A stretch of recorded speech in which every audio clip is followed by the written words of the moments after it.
अस्सलाम वालेकुम स्टूडेंट्स। आज हमारा लेक्चर हम जो अपना फाइनेंशियल मैनेजमेंट का जो चैप्टर है F9 का वो कैप्लान की बुक लेकर चलेंगे। तो कैप्लान का जो चैप्टर 1 है उससे हम अपना स्टार्टअप लेंगे। पिछले लेक्चर में मैंने आपको बताया था कि F9 का जो सिलेबस है उसका कोर एरियाज़ जो हैं वो वर्किंग कैपिटल मैनेजमेंट है, इन्वेस्टमेंट अप्रेजल है, डिविडेंड डिसीजंस हैं, बिजनेस वैल्यूएशन है, रिस्क मैनेजमेंट है और आपके कुछ थ्योरेटिकल कॉन्सेप्ट्स हैं। अगर इन सब पर आपकी ग्रिप हो तो आप इंशाल्लाह F9 का पेपर पास कर सकते हैं।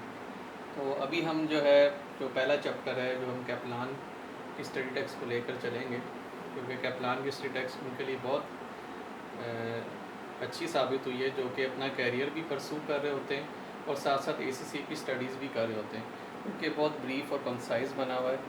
और ऐसे स्टूडेंट्स के लिए जो कि फुल टाइम स्टूडेंट्स नहीं हैं, जो कि जॉब भी करते हैं और साथ साथ पढ़ाई भी करते हैं, उनके लिए कैप्लान की स्टडी टेक्स्ट और उसकी किट जो है वो बहुत ही मुफीद साबित होती है। तो आज का हमारा पहला जो लेक्चर है वो है फाइनेंशियल मैनेजमेंट फंक्शन के ऊपर। जैसा कि मैंने पिछली दफ़ा आप लोगों को बताया था कि फ़ाइनेंशियल मैनेजमेंट और आपकी जो फाइनेंशियल अकाउंटिंग है वो उसमें बहुत फ़र्क है। आपका जो अकाउंटिंग मैनेजर होता है उसका मेन रोल जो होता है वो हिस्टोरिकल रिजल्ट्स को कंपाइल करना और फिर एक फाइनेंशियल स्टेटमेंट के अंदर उनको प्रोड्यूस करना या फिर उनकी बुक कीपिंग करना और उन पास्ट ट्रेंड्स को कंपाइल करने के मुतरादिफ है। लेकिन अगर आप फाइनेंशियल मैनेजमेंट के ऊपर अगर आप आते हैं तो फाइनेंशियल मैनेजर के जो मेन रोल होता है वो डिपेंड कर रहा होता है डिसीजन मेकिंग के ऊपर, कि वो अपनी कंपनी के रिसोर्सेज को किस तरह एफिशिएंटली एक्वायर करता है और डिप्लॉय करता है। एक्वायर का मतलब ये है कि वो फाइनेंशियर से कैसे कैपिटल इंजेक्ट करता है कंपनी के अंदर और फिर उन कैपिटल को कंपनी के ऊपर किस तरह अप्लाई करता है। तो जो मेन फंक्शंस हैं फाइनेंशियल मैनेजर के वो इन 3 डिसीजंस पर डिपेंड कर रहे होते हैं। नंबर 1 है आपका इन्वेस्टमेंट डिसीजन।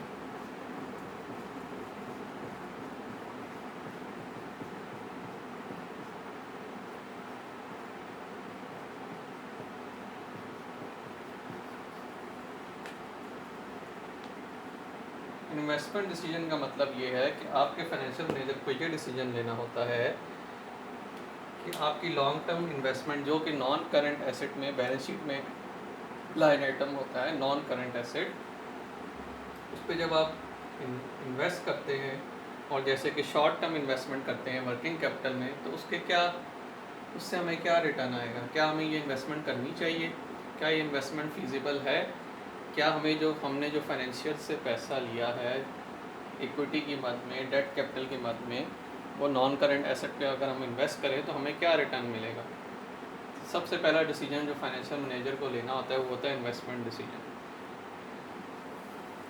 सेकंड डिसीजन होता है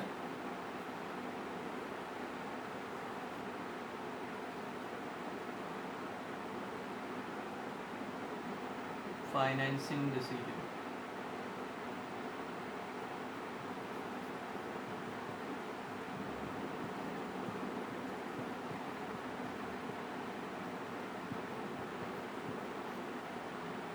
फाइनेंसिंग डिसीजन का मतलब ये है कि अब आप जब फाइनेंशियल मैनेजर ने ये सोच लिया कि हमने किन प्रोजेक्ट्स में पैसा इन्वेस्ट करना है, कंपनी खोलनी है और क्या वो इन्वेस्टमेंट फिजिबल है कि नहीं, तो वो अब उन इन्वेस्टमेंट को फाइनेंस भी करना होगा।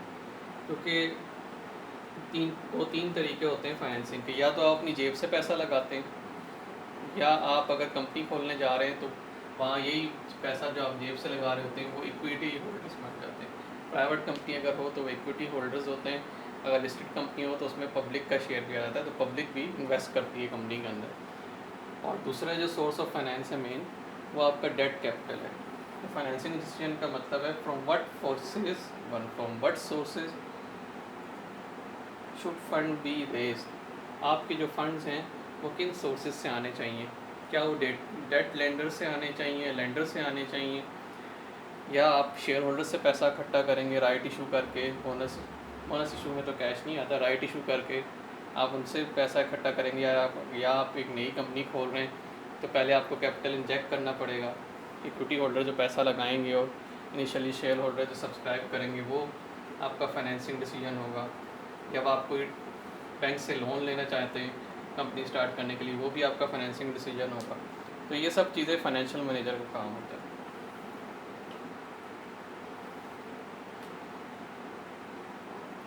तीसरा डिसीजन जो कि करना होता है आपको वो होता है डिविडेंड डिसीजन।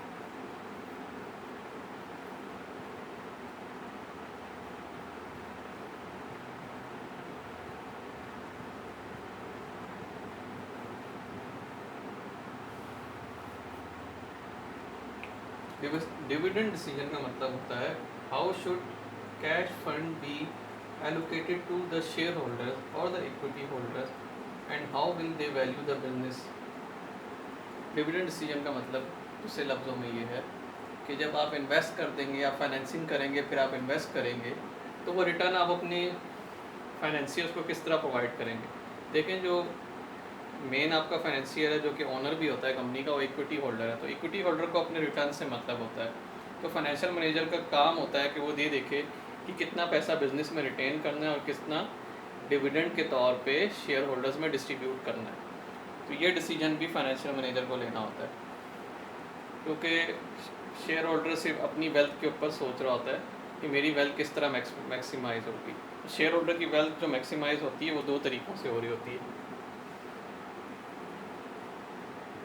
या उसको डिविडेंड मिलता है या शेयर की वैल्यू अगर वो ट्रेड हो रहा हो तो उसमें एप्रिसिएशन आती है। अगर कंपनी अच्छी परफॉर्म कर रही होती है तो उसमें एप्रिसिएशन आती है। जैसे आज अगर आपका शेयर 10 रुपये का है और आपके फाइनेंशियल रिजल्ट्स जब पब्लिश होते हैं तो वो 15 रुपये पे चला जाता है। इसकी वजह क्या होती है कि अगर आपके गुड रिजल्ट्स होते हैं, आप प्रॉफिट अर्न कर रहे होते हैं तो आपको एक गेन मिलता है। वो गेन आपका शेयर के प्राइस में रिफ्लेक्ट हो जाता है। अब सपोज़ अगर आपने 10 रुपये का शेयर मार्केट से ख़रीदा होगा और आज आप 15 का बेचेंगे तो आपको 5 रुपये का गेन होगा। और फॉर एग्ज़ाम्पल अगर आप ना वो बेचें तो आपको उसकी कीमत में डिविडेंड भी मिल सकता है अगर कंपनी डिविडेंड अनाउंस कर रही है। तो ये तीनों डिसीजन एक फाइनेंशियल मैनेजर का काम होता है। Number 1 investment decision, number 2 financing decision और नंबर 3 डिविडेंड डिसीजन। इन सब डिसीजन के ऊपर आपका फाइनेंशियल मैनेजमेंट का कोर्स जो है वो डिपेंड कर रहा है। तीसरा जो डिसीजन जो है डिविडेंड डिसीजन, इससे रिलेटेड एक और भी है कि आपने ये भी देखना होता है कि आप अगर रिटेन करने जा रहे हैं पैसा, फॉर एग्जाम्पल मेरा प्रॉफिट हुआ 100 रुपीज़ का, 1000 रुपये की मेरी सेल थी, 900 के मेरे एक्सपेंसेस हो गए और मुझे 100 का प्रॉफिट हुआ। क्या ये प्रॉफिट मैं अगर रिटेन करता हूँ और अगले प्रोजेक्ट में इन्वेस्ट करता हूँ तो क्या मुझे वो रिटर्न मिलेगा जिससे शेयर होल्डर्स की वेल्थ मैक्सिमाइज हो, या मुझे आज के दिन पे ये 100 रुपये जो मुझे बचे हैं ये मुझे शेयर होल्डर्स में डिस्ट्रीब्यूट कर देने चाहिए। इन सब डिसीजंस लेने के लिए आपके पास बहुत सारा डेटा अवेलेबल होना चाहिए और बहुत सारे सर्कमस्टांसेस होते हैं, स्टेक होल्डर होते हैं, उन सब के ऑब्जेक्टिव्स को देखना होता है। तो ये तीनों डिसीजन फाइनेंशियल मैनेजमेंट फंक्शन के कोर डिसीजंस होते हैं।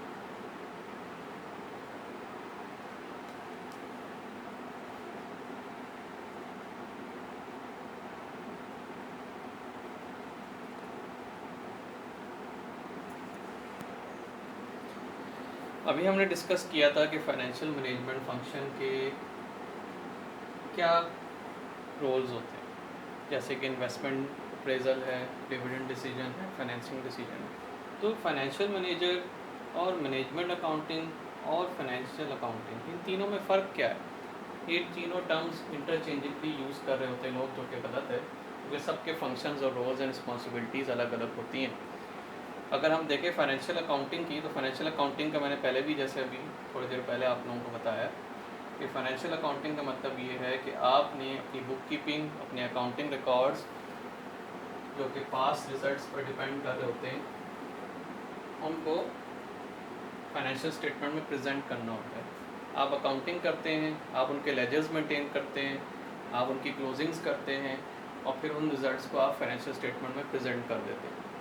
एज़ पर IFRS और IAS, जैसे कि F7 में आप लोगों ने पढ़ा हो जिन्होंने F7 का पेपर दिया है, तो वो उसमें IS1 में प्रेजेंटेशन ऑफ फाइनेंशियल स्टेटमेंट का बताया है, तो उसमें वो सारी चीज़ें आ जाती हैं। What is management accounting? Management accounting जो है वो कंसर्न होती है मैनेजमेंट को इंफॉर्मेशन प्रोवाइड करने के लिए जो कि day to day decision making कर सकें। फॉर एग्जांपल आपने ये शुरू के आपके जो सब्जेक्ट होते हैं F1, F2, F3, उसमें आप मैनेजमेंट अकाउंटिंग के बारे में थोड़ा बहुत पढ़ते हैं। It is mainly concern with control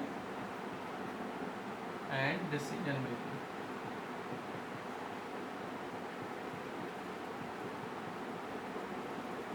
management accounting में आप क्या बना रहे होते हैं? बजट्स बना रहे होते हैं। कौन से? Cost budgets. आप कॉस्ट अकाउंटिंग कर रहे होते हैं। कॉस्ट अकाउंटिंग रिकॉर्ड जो हैं वो फाइनेंशियल अकाउंटिंग रिकॉर्ड से बिल्कुल अलग होते हैं। जैसे कि मैं जब कराची में होता था तो मैंने फार्मास्यूटिकल इंडस्ट्रीज़ का ऑडिट किया था, तो वहाँ ये होता था कि फार्मास्यूटिकल के जो कॉस्ट अकाउंट्स होते थे उनका सेपरेट ऑडिट होता था, और जो आपके फाइनेंशियल अकाउंट्स होते थे उनका सेपरेट ऑडिट होता था। कॉस्ट अकाउंटिंग के लेजर भी सेपरेट मेंटेन होते हैं और सेपरेटली क्लोज होते हैं। इसी तरह फाइनेंशियल अकाउंटिंग के लेजर भी सेपरेटली मेंटेन होते हैं और सेपरेटली क्लोज होते हैं, और इनकी आखिर में एक रिकन्सिलिएशन भी बनती है। ज़्यादातर फार्मा इंडस्ट्रीज जो हैं वो वेरिएंस एनालिसिस पे काम कर रही होती है। वेरिएंस एनालिसिस आपको पता होगा कि एक्चुअल और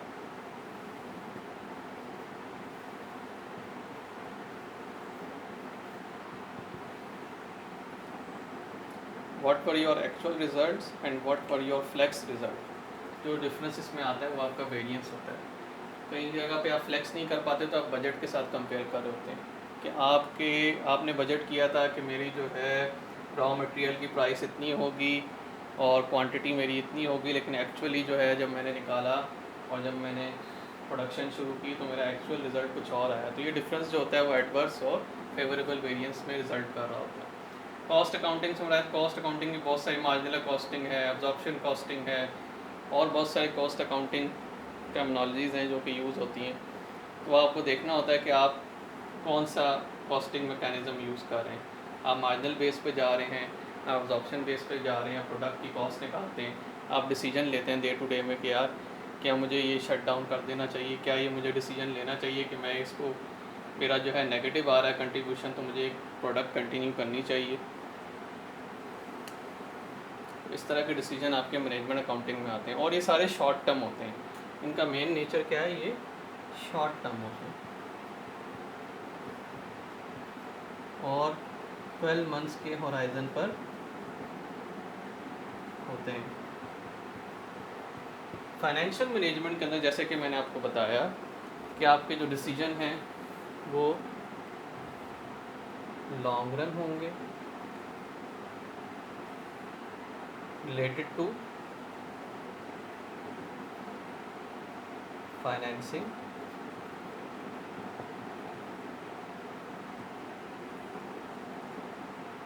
इन्वेस्टमेंट अप्रेजल,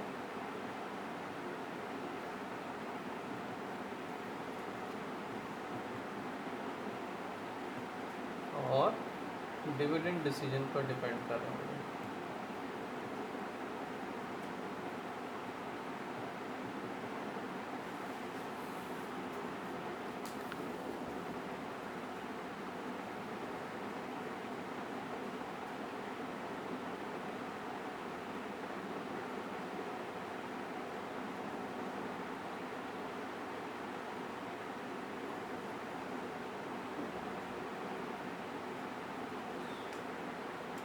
तो इन तीनों चीज़ों में आपको फ़र्क समझ आ गया होगा। फाइनेंशियल अकाउंटिंग आपकी बुक कीपिंग और लेजर से रिलेटेड है। आप जो अपना रिकॉर्ड करते हैं सारी ट्रांजेक्शन्स को, लेजर क्लोज करते हैं, वो सारी फाइनेंशियल अकाउंटिंग में आती है, और फिर उन रिजल्ट्स को प्रेजेंट करते हैं। सेकेंडली मैनेजमेंट अकाउंटिंग जो है वो कंट्रोल और डिसीजन मेकिंग के लिए काम आती है। हम बजट्स बनाते हैं, कॉस्ट बजट बनाते हैं, हम प्रॉफिट एंड लॉस का मास्टर बजट बना रहे होते हैं, मटीरियल परचेज बजट बना रहे होते हैं, लेबर बजट बना रहे होते हैं। ये सब मैनेजमेंट अकाउंटिंग में आता है। और इस तरह ये सब जो है शॉर्ट टर्म नेचर का होता है, विद इन 12 मंथ्स के टाइम होराइजन पर होता है। फाइनेंशियल मैनेजमेंट जो है वो लॉन्ग रन होती है। आप आज फॉर एग्जांपल 5 सालों के ऊपर कैश फ्लो प्रोजेक्ट कर रहे होते हैं कि यार मैं आज अगर ये मशीन ख़रीदता हूँ उससे मुझे कितना रेवेन्यू आएगा, मैंने इतना इन्वेस्ट किया है, इतना मुझे इस पर एक्सपेंडिचर आएगा, इतना मुझे नेट कैश फ्लो बचेगा। फिर वो कैश फ्लो मैं 5 साल पर प्रोजेक्ट करता हूँ कि 5 साल बाद मुझे एक मशीन के वेयर एंड टेयर भी उसमें से निकालता हूँ, 5 साल बाद क्या होगा, 5 साल बाद क्या मेरा ये प्रोजेक्ट जो है मुझे रिटर्न पूरा दे पाएगा, क्या 5 साल में मैं अपने सारे जो हैं इनिशियल इन्वेस्टमेंट और अपने एक्सपेंडिचर जो हैं वो कवर इन कर पाऊँगा। और डेट कैपिटल और इक्विटी होल्डर से जो पैसा लेना होता है वो कोई शॉर्ट टर्म में नहीं होता, वो भी आपको लॉन्ग रन में होता है, more than 1 year. For example आप डेट होल्डर से अगर पैसा ले रहे हैं, डिबेंचर्स आप फ्लोट कर रहे हैं मार्केट में, तो आपको पैसा वो 6 महीने के लिए नहीं देंगे, वो कुछ शॉर्ट टर्म रनिंग फाइनेंस में आ जाता है, करंट लायबिलिटी। तो ये सब लॉन्ग टर्म फाइनेंसिंग से रिलेटेड है जो कि नॉन करंट लायबिलिटीज़ में शो हो जाती हैं। इसी तरह आपका डिविडेंड डिसीजन हो गया जिसके बारे में हम पहले भी डिस्कस कर चुके हैं, और आपका इन्वेस्टमेंट अप्रेजल के उन पैसों को आप किधर इन्वेस्ट करते हैं। ऐसे प्रोजेक्ट में इन्वेस्ट करते हैं जिनसे आपका रिटर्न हाई हो, या ऐसे प्रोजेक्ट में इन्वेस्ट करें जिनसे आपका रिटर्न लो हो। तो आपको एक पोर्टफोलियो मैनेज करना होता है कि आपका रिस्क जो है वो मिनिमाइज़ हो और शेयर होल्डर्स की वेल्थ मैक्सिमाइज़ हो। शेयर होल्डर की वेल्थ तब मैक्सिमाइज़ होती है जब आपकी शेयर की वैल्यू अप्रिशिएट होती है, जैसे कि मैंने पहले इस बारे में बात की है, और जब आप उनको डिविडेंड देते हैं तो उस वक्त, और डिविडेंड तभी आता है जब आप प्रॉफिट कमाते हैं। तो हमने इन तीनों चीज़ों को पढ़ लिया है। अब मैं आपको थोड़ा सी एक एक्सरसाइज देता हूँ, आप लोगों ने मुझे बताना है कि ये जो एक्टिविटीज़ हैं ये किस किस जगह फॉल करेंगी। मैं आपको वर्बली बताऊँगा और फिर उसका रीज़न भी बताऊँगा कि ये फाइनेंशियल अकाउंटिंग है, मैनेजमेंट अकाउंटिंग है, फाइनेंशियल मैनेजमेंट है। तो लेट्स मूव फॉरवर्ड।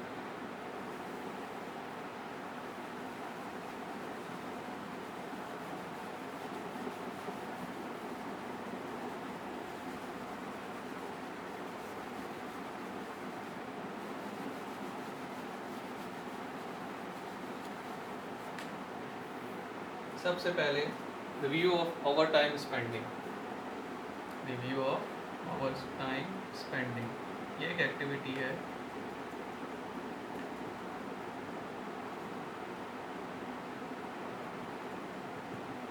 ये किस पे फॉल करनी चाहिए, फाइनेंशियल अकाउंटिंग में, मैनेजमेंट अकाउंटिंग में, या फाइनेंशियल मैनेजमेंट में। तो इस एक्टिविटी को पढ़ के यही समझ आ रहा है कि ये ना तो फाइनेंशियल मैनेजमेंट में फॉल करती है, क्योंकि फाइनेंशियल मैनेजमेंट जो है वो आपके इन्वेस्टमेंट, डिविडेंड और फाइनेंसिंग डिसीजन से रिलेटेड है। मैनेजमेंट अकाउंटिंग में फॉल कर सकती है इसलिए क्योंकि आपने यहाँ एक शॉर्ट टर्म डिसीजन लेना है। आप अपने लेबर का ओवर टाइम चेक कर रहे हैं, क्या ये ओवर टाइम जो है हमें कॉस्टली तो नहीं पड़ रहा,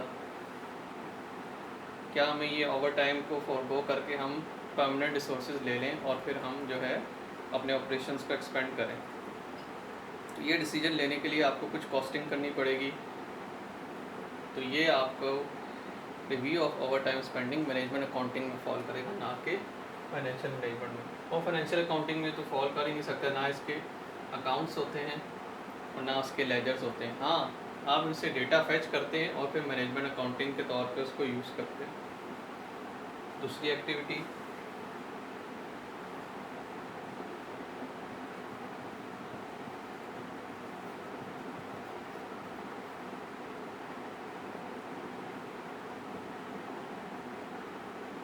depreciation of non current assets.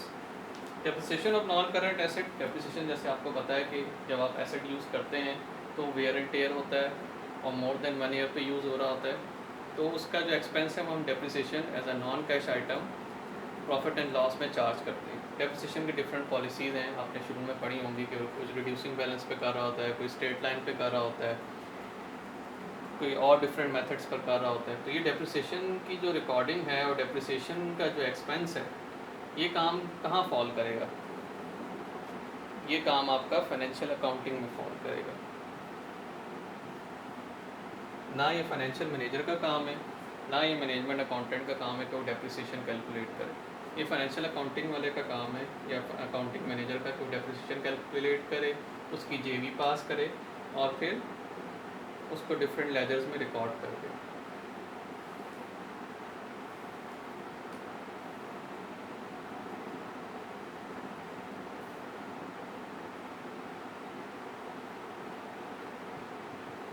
इसलिए activity evaluating propose expansion plan.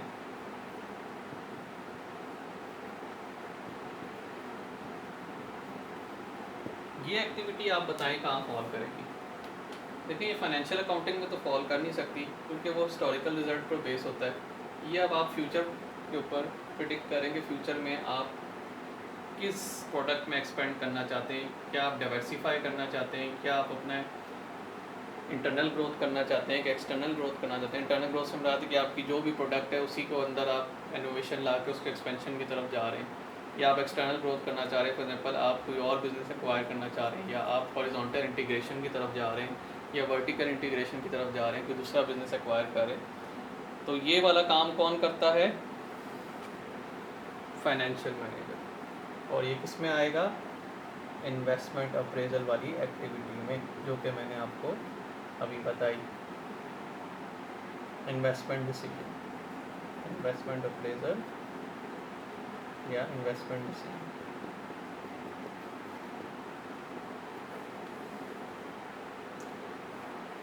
तो स्टूडेंट्स, आप लोगों को फाइनेंशियल अकाउंटिंग, मैनेजमेंट अकाउंटिंग और फाइनेंशियल मैनेजमेंट में फ़र्क समझ आ गया होगा। इंशाल्लाह नेक्स्ट क्लास के लिए होपफुल हूँ अल्लाह ताला ने सेहत ज़िंदगी रखी तो इसी चैप्टर का जो अगला पोर्शन है वो नेक्स्ट क्लास में पढ़ेंगे। मुझे अपनी दुआओं में याद रखिएगा। अल्लाह हाफ़िज़।